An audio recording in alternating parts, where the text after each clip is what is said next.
Properties of triangle. तो इसमें हम सबसे पहले देखेंगे मीडियन। और जैसे कि आप जानते हो कि मीडियन जो होती है वो होती है अगर हम किसी वर्टेक्स को, ट्राइंगल के किसी भी XYZ वर्टेक्स को अपोजिट साइड के मिड पॉइंट से मिलाते हैं तो हम उसको कहते हैं मीडियन। जैसे कि यहाँ पे आप देख रहे हैं बी से हमने ई को मिलाया जो कि मिड पॉइंट है किसका, ए और सी का मिड पॉइंट है, तो बीई जो है हमारी एक मीडियन हो गई। वैसे ही किस ट्राइंगल में 3 मीडियन हो सकती है, 3 वर्टेक्स होते हैं, 3 मीडियन हो जाएंगी। जैसे यहाँ पे देख सकते हैं आप, ए से डी को हमने मिलाया, एक मीडियन ये हो गई, बी से ई को मिलाया, ये भी एक मीडियन हो गई, और ऐसे ही आप देख रहे हैं एफ से सी को मिलाया, ये भी एक मीडियन हो गई। मीडियन की लेंथ की अगर हम बात करें तो ये अलग अलग भी हो सकती है और बराबर भी हो सकती है। अगर ट्राइंगल की तीनों साइड बराबर हैं तो मीडियन भी तीनों बराबर होंगी। अगर 2 साइड बराबर हैं तो 2 मीडियन बराबर होगी, एक डिफरेंट होगी। ओके, और तीनों साइड अलग अलग हैं। स्केलिंग ट्राइंगल की अगर बात करें तो तीनों मीडियन की लेंथ भी अलग अलग होगी।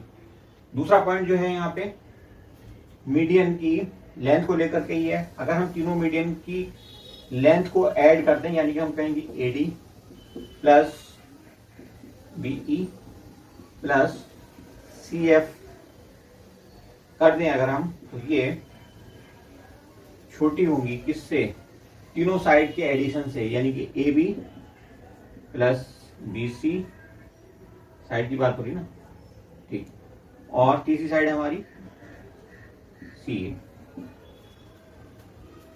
तो एक प्रॉपर्टी ये भी है इसकी।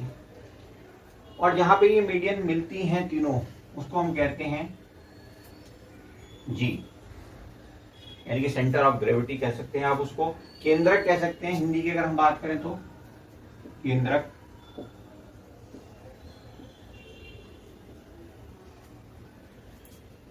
और इसे हम G से रिप्रेजेंट करते हैं, सेंट्रॉइड भी कहते हैं इसको।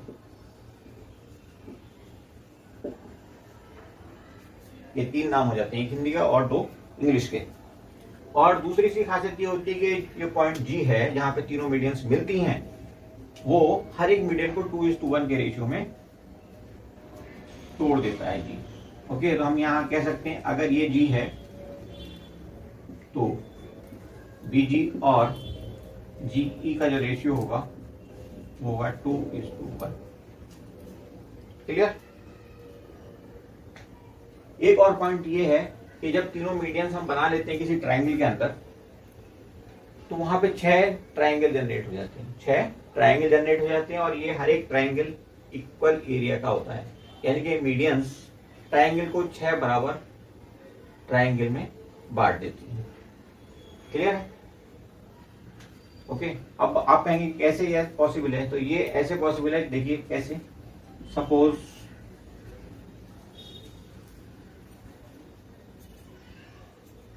ये आपने एक लाइन खींच दी, ये तो मीडियन है, तो ये पॉइंट A, ये D, ये B, ये C। यहाँ पे हमने कहा कि मीडियन जो है वो 2 बराबर ट्राइंगल में बांट दे रही है। पहली मीडियन 2 बराबर में बांटेगी, फिर अगली मीडियन फिर ऐसे करके बांट देगी, और अल्टीमेटली तीनों मीडियन जब मिल जाएंगी ऐसे, तो यहाँ पे ओवरऑल 6 ट्राइंगल जनरेट हो जाएंगे। लेकिन जब तक दूसरी और तीसरी मीडियन नहीं आई है सीन में, तब तक क्या होने वाला है, क्या ये बराबर 2 ट्राइंगल में बांट रही है एरिया के पॉइंट ऑफ व्यू से देखें तो? यस। कैसे देखिए, अगर हम ये ट्राइंगल ले लें और यहाँ पे हमने सपोज इसके 3 हिस्से कर लिए, 2 लाइन और खींच ली नीचे बेस से मिलाते हुए वर्टेक्स को, ये A, ये B, ये C, ये D और ये E, और इनका रेशियो हम ले लें 1:2:3, ऐसे करके हमने इनका रेशियो ले लिया, यानी कि BD, DE और EC का रेशियो 1:2:3 ले लिया है। तो हम पता करने की कोशिश करेंगे इनके ट्राइंगल्स को हमने कैसे, सॉरी इनके एरिया को के अंदर क्या रेशियो आने वाला है। ओके, अब आप यहाँ पे एक काम और कर लीजिए, ये हमने ले लिया है इसका हाइट, इस ट्राइंगल की ये हाइट है। पहले ट्राइंगल की अगर हम बात करें तो हमारे पास एरिया क्या हो जाएगा, 1/2 इंटू बेस BD, और BD क्या है 1। सपोज आप इसको x करो, ये है x। ओके, तो बेस इंटू हाइट, हाइट क्या है हमारे पास h। दूसरे ट्राइंगल की अगर हम बात करें इस ट्राइंगल की, तो ADE ये ट्राइंगल हो गया, इसके लिए अगर हम एरिया निकालना चाहते हैं तो ये 1/2 हो गया, ठीक है। ये क्या हो गया, DE रेशियो क्या था 1:2 का इन दोनों के बीच में, तो ये हो जाएगा आपका 2x और तीसरा आपका हाइट, तो इसकी भी वही रहेगी, तो इसका एरिया ये हो जाएगा। तीसरे ट्राइंगल की अगर हम बात करें AE और C की, तो यहाँ पे क्या होने वाला है, देखिए यहाँ पे एरिया अगर हम निकालना चाहते हैं तो ये हो जाएगा एरिया आपका 1/2 इंटू 3x इसका बेस होगा और हाइट इसकी क्या होगी, h होगी। ओके, अब इनके एरिया के बीच रेशियो निकालना है, तो हम इन तीनों को इक्वेट कर देंगे, तो आप देखेंगे x से x कट जाएगा, h से h कट जाएगा, 1/2 से 1/2 कट जाएगा, तो यहाँ पे मिलेगा क्या हमें 1, यहाँ पे क्या मिलेगा 2 और यहाँ पे क्या मिलेगा 3। यानी कि इन तीनों ट्राइंगल्स के जो एरिया के बीच में रेशियो होने वाला है वो 1:2:3 होने वाला है। अब इसी प्रोसेस को आप यहाँ पे लगा दो। ये हमने क्या कहा कि D मिड पॉइंट है, मतलब अगर हम कहें BD और DC का रेशियो क्या है, 1:1 है। शायद सी बात है कि इसका जो भी एरिया है ट्राइंगल 2 का भी एरिया वही रहेगा, यानी कि दोनों का एरिया बराबर रहने वाला है। जब मीडियन, पहली मीडियन 2 हिस्सों में बांटेगी, दूसरी मीडियन ऐसे ही आगे 4 हिस्सों में बांट देगी और तीसरी मीडियन आते आते 6 ट्राइंगल बन जाएंगे जिनका एरिया बिल्कुल बराबर होने वाला है। तो ये जो कुछ पॉइंट थे जो कि मीडियन से रिलेटेड थे। अब हम बात कर लेते हैं ऑल्टीट्यूड की और उसके बाद परपेंडिकुलर बाइसेक्टर और एंगल बाइसेक्टर की। अब बात करते हैं ऑल्टीट्यूड की। ऑल्टीट्यूड यानी कि शीर्ष लंब, हिंदी में कहेंगे इसको शीर्ष लंब। शीर्ष लंब होता क्या है, शीर्ष लंब वो लाइन होती है जो कि वर्टेक्स को अपोजिट साइड से मिलाती है। यहाँ पे अगर हम वर्टेक्स एक ही बात करें तो अपोजिट साइड क्या है हमारी, BC। अब BC को जो लाइन मिला रही है वो लाइन, लेकिन जो 90 डिग्री का एंगल बना रही है BC के साथ, उसी को हम लंब केंद्र कहेंगे या ऑल्टीट्यूड कहेंगे। बाकी किसी और लाइन को नहीं कह सकते। देखिए यहाँ कितनी सारी लाइन हैं जो कि नीचे BC से AC को A को मिला रही है, यानी कि आप कुछ ढंग से समझ सकते हैं। ये हमारा ट्राइंगल है, पॉइंट A है, यहाँ से हम बहुत सारी लाइन, एक तो सीधी हो गई हमारी जिसको हम ऑल्टीट्यूड कहना चाह रहे हैं, ये ऑल्टीट्यूड हो गया हमारा, लेकिन अभी बहुत सारी लाइन हो सकती हैं जो BC को A से मिला दें। जैसे हो सकती है आपकी एक लाइन, सपोज हमने इसको कहा BE, ऐसी आपकी ये लाइन हो सकती है, ये तो आपकी D हो गई, ये आपकी F हो गई, और ऐसे ही एक लाइन यहाँ हमने और खींच दी, G कहते सपोज हमने इसको। तो ऐसे करके बहुत सारी लाइन हो सकती है, लेकिन इन सब लाइन को हम ऑल्टीट्यूड नहीं कह सकते, शीर्ष लंब नहीं कह सकते। क्लियर है? ऐसे ही बाकी वर्टेक्स से भी, B से हमने मिलाया H को, क्योंकि H क्या है आपका, ये एक पॉइंट है जो कि 90 डिग्री के एंगल पे B से मिल रहा है। ओके, ऐसे ही C से भी एक लाइन हमने खींची हुई है जो कि 90 डिग्री के एंगल पे इस अपोजिट साइड को टच कर रही है। ओके, तो इस लाइन को हमने कहा KC, और ऐसे ही हमने एक लाइन ली थी BH। तो तीनों वर्टेक्स से जब हम अपोजिट साइड को 90 डिग्री पे लाइन खींचते हुए मिलाते हैं तो वो तीन हमारे ऑल्टीट्यूड्स बन जाते हैं। ये ऑल्टीट्यूड जहां पे मिलते हैं हम उसको पॉइंट का नाम देते हैं O, यानी कि ऑर्थो सेंटर। हिंदी की अगर हम बात करें तो हम कहेंगे उसको लंब केंद्र। क्या कहेंगे? लंब केंद्र।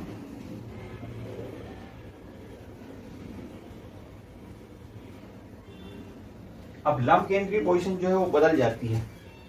अगर हम एक्यूट एंगल की बात करें तो पोजीशन ऐसी रहेगी, यानी कि वो ट्रायंगल के अंदर लाई करेगा।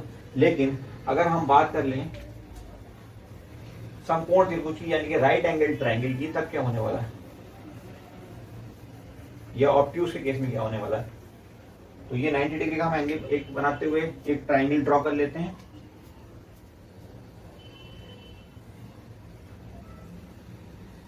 ये हुआ आपका पॉइंट A, ये पॉइंट B, और ये आपको हुआ पॉइंट C। अब यहाँ पे देखिए हमें ऑल्टीट्यूड बनानी है तीनों वर्टेक्स से होते हुए। ओके, तो इस वर्टेक्स को अगर आप देखेंगे तो ऑल्टीट्यूड यही होगा AB, हमारा राइट। ऐसे इस पॉइंट से अगर आप मिलाना चाहते हैं तो ये भी एक वर्टेक्स हो जाएगा। ओके, सॉरी, ये भी एक ऑल्टीट्यूड हो जाएगा BCB। अब बचती है आपका पॉइंट B। तो पॉइंट B से अगर अपोजिट साइड को मिलाएंगे आप 90 डिग्री का एंगल बनाते हुए, तो कुछ इस ढंग से आपको एक लाइन मिल जाएगी। सपोज इसको हमने कह दिया BD। ओके, तो ये तीनों ऑल्टीट्यूड आपको यहाँ पे इस केस में राइट एंगल ट्रायंगल के केस में मिल चुके हैं। और आप कह सकते हैं कि आपकी बार ओ कहाँ चला गया, ओ तो यहाँ पे आ गया, ये छुप गया है यहाँ पे, जहाँ पॉइंट बी था वहीं पे ओ रहेगा आपका ऑर्थो सेंटर, इस केस में यहाँ पे रहेगा। क्लियर है। अगर हम बात करें ऑब्ट्यूस एंगल की, यानी कि मोर देन 90 डिग्री का एंगल जहाँ पे बन रहा है एक, तो उस केस में कहाँ जाएगा ये, पहले देखते हैं।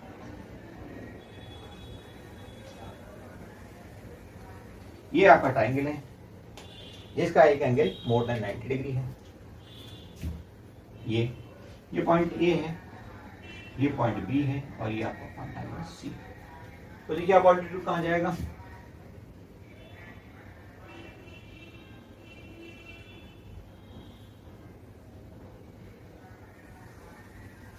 ओके। अगर इस पॉइंट से लें हम और ऑल्टीट्यूड देखना चाहते हैं तो वो ये होगा।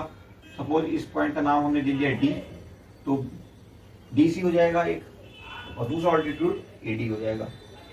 क्लियर। अब बात आती है कि बी के लिए हम क्या करें, तो बी की अपोजिट साइड पे हमने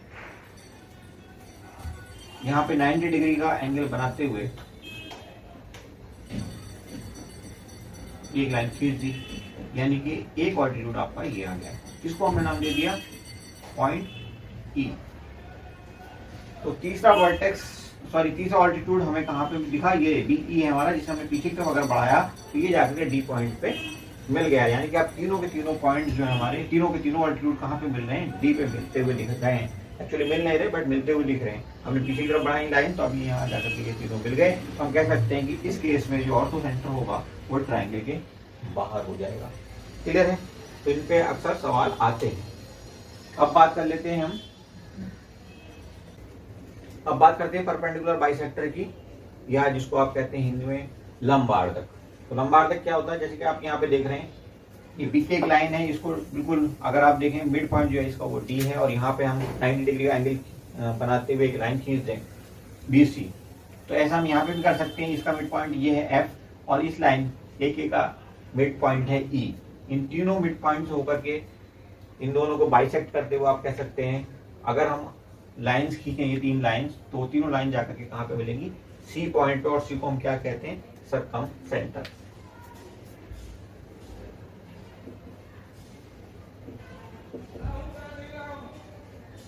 सर्कमसेंटर। अब सर्कमसेंटर क्यों कहते हैं, क्योंकि यहाँ पे अगर हम इसको सेंटर मानते हुए सी को एक सर्किल ड्रॉ करें, तो वो सर्किल इन तीनों वर्टिसेस से होके जाएगा, ए को भी टच करेगा, डी को भी टच करेगा, और ए को भी टच करते हुए जाएगा। अब आप कुछ इस ढंग से समझ सकते हैं। हम दूसरे डायग्राम बना लेते हैं इसको। यहाँ पे देखिए हमने एक ट्रायंगल बनाया। अब इस ट्रायंगल को देखिए, ये मिड पॉइंट इसका, जिसे हमने डी नाम दिया था, ये बी था आपका, और ये आपका के था, और ये आपका पॉइंट ए था। ओके। तो अगर हमने यहाँ पे बाइसेक्टर खींचा एक, तो बाइसेक्टर ये ऐसे जाएगा 90 डिग्री का एंगल बनाते हुए। ऐसे ही यहाँ पे एक बाइसेक्टर बनेगा, ये 90 डिग्री का एंगल बनाते हुए यहाँ तक हम ले गए। ऐसे ही यहाँ पे इस लाइन को बाइसेक्ट करते हुए एक लाइन खींची हमने ये, तो यहाँ पे हमारा बना पॉइंट सी। तो इसको हम कहते हैं परपेंडिकुलर बाइसेक्टर या लंबार्धक। अब ये डिफरेंट टाइप के एंगल्स में अलग अलग पॉइंट पोजीशन पे होता है। जैसे कि यहाँ पे आप देख रहे हैं, इस टाइप के एंगल में क्या होगा, ये बिल्कुल ट्रायंगल के अंदर लाई कर रहा है। लेकिन राइट एंगल ट्रायंगल में ऐसा नहीं होगा। तो देख लेते हैं राइट एंगल ट्रायंगल में ये कहाँ पे हमें दिखाई देता है। ये आपका राइट एंगल ट्रायंगल हो गया, ये पॉइंट ए है, ये पॉइंट बी है, ये पॉइंट ए है। अब हमने ए को के से मिला दिया, 90 डिग्री का एंगल हमारा ये बन रहा है। अब देखिए हमने डिफरेंट लाइन को बाइसेक्ट करते हुए फिर से लाइन खींची, इसको हमने बाइसेक्ट करते हुए यहाँ पे डी पे ये लाइन खींच दी। ऐसे ही हमने यहाँ पे इसको बाइसेक्ट करते हुए लाइन खींची। ओके। और ऐसे ही यहाँ हमने इस लाइन को भी बाइसेक्ट करते हुए एक लाइन खींची। तो बी ई एफ ये डिफरेंट पॉइंट्स हो गए। अब देखिए बाइसेक्टर सर्कमसेंटर कहाँ है पे हमारा, ये है सर्कमसेंटर। नहीं,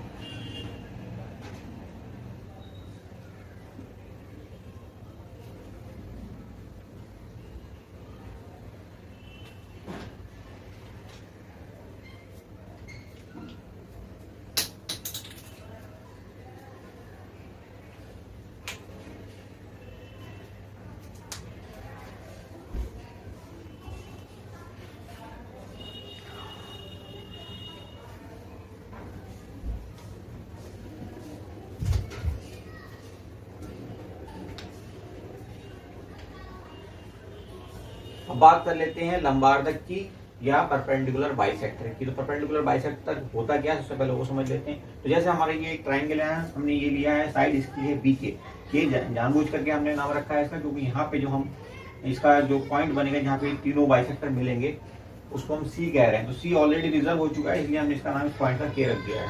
तो यहाँ पे आप देखेंगे इस पॉइंट डी पे जो कि मिड पॉइंट है बी और के का, एक परपेंडिकुलर खींचा गया है और हम उसको परपेंडिकुलर बाइसेक्टर कहेंगे। क्यों? क्योंकि वो 90 डिग्री का एंगल बना रहा है इस लाइन के साथ और साथ ही साथ इस लाइन को दो बराबर हिस्सों में बांट रहा है, इसलिए हमने कहा परपेंडिकुलर बाइसेक्टर या लंबार्धक। वैसा ही हम पॉइंट इस पे भी करेंगे। ये हमारा दूसरा पॉइंट है जिसको हम कहेंगे एफ, पॉइंट एफ, और ये एक और पॉइंट है जिसको हम कहेंगे पॉइंट ई।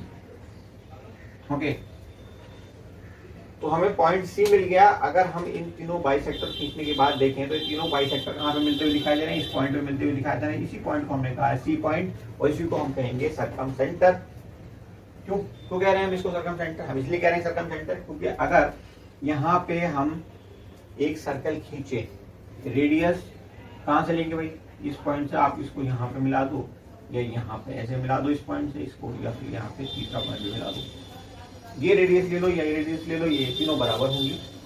और इन रेडियस को लेकर के अगर यहाँ से हम एक सर्कल ड्रॉ करें तो सर्कल कुछ इस ढंग से दिखाई देगा, यानी कि तीनों वर्टेक्स से ट्रायंगल के ये सर्कल गुजरेगा। हमने कहा तीनों वर्टेक्स से होते हुए ये सर्कल गुजरेगा, इसलिए इस पॉइंट को हम क्या कह रहे हैं? सर्कमसेंटर। ओके, अब बात करते हैं कि डिफरेंट टाइप के ट्रायंगल में सर्कमसेंटर क्या ट्रायंगल के अंदर ही लाई करता है? नहीं, इसमें भी सवाल आता है। तो देखिए, इस टाइप का अगर ट्रायंगल है आपका, तब तो जाहिर सी बात है कि वो आपका स्केलिंग टाइप का ट्रायंगल है जिसमें तीनों साइड अलग अलग है, वो बिल्कुल ट्रायंगल के अंदर ही कहीं पे लाई करेगा। ओके, लेकिन अगर हम राइट एंगल ट्रायंगल ले लें तो यहाँ पे ऐसा नहीं होगा। जैसे कि आप देख रहे हो, ये हमारी बी की एक साइड है, उसका मिड पॉइंट क्या है? ये है। मिड पॉइंट पे हमने एक बाइसेक्टर खींचा, ऊपर की तरफ बढ़ाया। ऐसे ही हमने यहाँ पे एफ जो कि मिड पॉइंट है ए बी का, एफ से एक और बाइसेक्टर खींचा, आगे की तरफ बढ़ाया तो वो ई पे जाकर के इस वाले डी ई पॉइंट से मिल गया है। ओके, और तीसरा पॉइंट आपका क्या है भाई? ये ई है जो कि बिल्कुल एकदम एक के मिड पॉइंट, मिड पोजीशन पे है, यानी कि मिड पॉइंट है एक का। जब यहाँ पे हमने बाइसेक्टर खींचा 90 डिग्री का बनाते हुए ये, तो ये यहाँ से होता हुआ जा रहा है, इस वर्टेक्स से बी से होता हुआ जा रहा है। इधर को आप इसको और बढ़ा सकते हो चाहो तो हमें तीनों बाइसेक्टर कहाँ पे मिलते हुए दिखाई दे रहे हैं? पॉइंट ई पे मिलते हुए दिखाई दे रहे हैं, यानी कि पॉइंट ई ही हमारा पॉइंट सी बनेगा। तो अगर हमने अब एक ट्राइंगल सर्कल बनाना है तो वो सर्कल हम कैसे बना सकते हैं? हम ये रेडियस ले लें या ये रेडियस ले लें या ये रेडियस ले लें, और उससे उसको लेकर के हम जब सर्कल खींचेंगे तो वो सर्कल फिर से तीनों वर्टेक्स को टच करते हुए जाएगा, जैसे कि आप यहाँ पे देख रहे हैं। अब तीसरे टाइप का ट्राइंगल भी देखते हैं। यहाँ पे एक एंगल जो हमारा वो मोर देन 90 डिग्री का होगा। तो आप कुछ ऐसे देखिए इसको, ये है हमारा पॉइंट ए है, पॉइंट के है और पॉइंट बी है। ए से के को मिला दिया, बन गया हमारा ट्राइंगल। अब देखिए परपेंडिकुलर बाइसेक्टर खींचते हैं तो ये इसका मिड पॉइंट, पॉइंट डी, ये इसका मिड पॉइंट, पॉइंट एफ, और इसका मिड पॉइंट था पॉइंट ई। ओके, तो इसको आप जब बढ़ाओगे तो कुछ ऐसे बढ़ेगा, इसको आप लेके जाओगे तो ये कुछ ऐसे जाएगा। ओके, और इस पे आप परपेंडिकुलर खींचोगे तो कुछ ऐसे होगा कि ये आपका जाएगा। तो आपकी बात कहाँ पे मिल रहे हैं? तीनों बाइसेक्टर्स इस पॉइंट सी पे मिलेंगे जो कि ट्रायंगल के बिल्कुल बाहर होगा। इससे पहले कहाँ था? जब राइट एंगल ट्रायंगल लिया था तो इस लाइन पे लाई कर रहा था, लेकिन इस बार हमारा सर्कमसेंटर जो है वो आउटसाइड द ट्रायंगल दिख रहा है। तो ये हो गया आपका परपेंडिकुलर बाइसेक्टर या लंबार्धक। अब हमारा चौथा जो पॉइंट है वो है आपका कोणार्धक, यानी कि जब हम कोण को आधा कर रहे हैं तब क्या होने वाला है? कहाँ पे वो तीनों लाइंस मिलेंगी? एंगल बाइसेक्टर या कोणार्धक। कोणार्धक हिंदी में कहेंगे हम इसको कोणार्धक, इंग्लिश में कहेंगे एंगल बाइसेक्टर। क्लियर? तो एंगल बाइसेक्टर होता क्या है? जब अगर तीनों वर्टेक्स यानी कि तीनों शीर्ष जो हैं ट्राइंगल के, उनसे होते हुए उनको बाइसेक्ट करते हुए 3 लाइन ड्रा करें, आगे बढ़ाएं। तो ये लाइंस क्या होंगी, देखिए यहाँ से लाइन ये बाइसेक्ट करते हुए आगे बढ़ाई हमने, यहाँ पे भी बाइसेक्ट करते हुए आगे बढ़ा दी, यहाँ पे भी हमने बाइसेक्ट करते हुए इस एंगल को ये लाइन आगे बढ़ा दी। पॉइंट ए बी, यहाँ पे आप कह सकते हो पॉइंट सी है, और यहाँ पे जो पॉइंट जहाँ पे मिल रही है 3 लाइन्स वहां पे हमने कहा आई है, आई मतलब इन सेंटर, अंत्य केंद्र, इन सेंटर। अब अंत्य केंद्र या इन सेंटर हम इसको क्यों कह रहे हैं, तो हम इसलिए कह रहे हैं क्योंकि यहाँ से अगर हम एक सर्कल खींचे, रेडियस कहाँ से आएगी भाई, तो रेडियस आएगी यहाँ से, यहाँ पे आप पर्टिकुलर डालेंगे मिनिमम डिस्टेंस के लिए ऐसे, और ये रेडियस अगर हम ले लें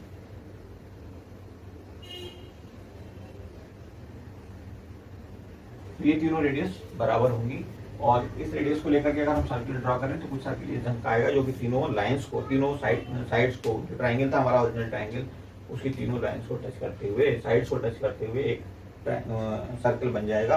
तो इसलिए हम इसको इन सेंटर कहते हैं इस पॉइंट को। क्लियर है? अब बात ये आती है कि क्या ये इन सेंटर तीनों टाइप के ट्राइंगल में ट्राइंगल के अंदर ही लाई करेगा, या फिर जैसे कि हमने देखा था दूसरे केसेस में, मीडियम के केस में तो नहीं हुआ, लेकिन बाकी दोनों केसेस में हमने देखा था कि वो ट्राइंगल के लाइन पे चला जा रहा था या ट्राइंगल के बाहर चला जा रहा था। क्योंकि यहाँ ऐसा होने वाला, तो यहाँ बिल्कुल भी ऐसा नहीं होने वाला। तो पॉइंट आपको नोट करना है कि मीडियन भी हमेशा, जहाँ पे मीडियन मिलती है सेंट्रॉइड, वो भी हमेशा ट्राइंगल के अंदर रहता है, चाहे जिस टाइप का ट्राइंगल हो जाए। और जो कोणार्धक है आपका एंगल बाइसेक्टर, वो भी हमेशा कहाँ पे मीट करता है, आई सेंटर पे मीट करता है, और ये आई सेंटर, आई भी हमेशा जो है इन सेंटर भी हमेशा आपका ट्राइंगल के अंदर ही होता है। मीडियन को मिलाने वाला पॉइंट सेंट्रॉइड, और ये दोनों ट्राइंगल के अंदर ही रहते हैं, चाहे ट्राइंगल किसी भी टाइप का हो। आई थिंक आपको ये काफी हद तक क्लियर हो गया होगा। अब इस तरह के जो भी सवाल आपसे पूछे जाएंगे उन पे आपको कोई कंफ्यूजन नहीं होने वाला। Thank you for watching.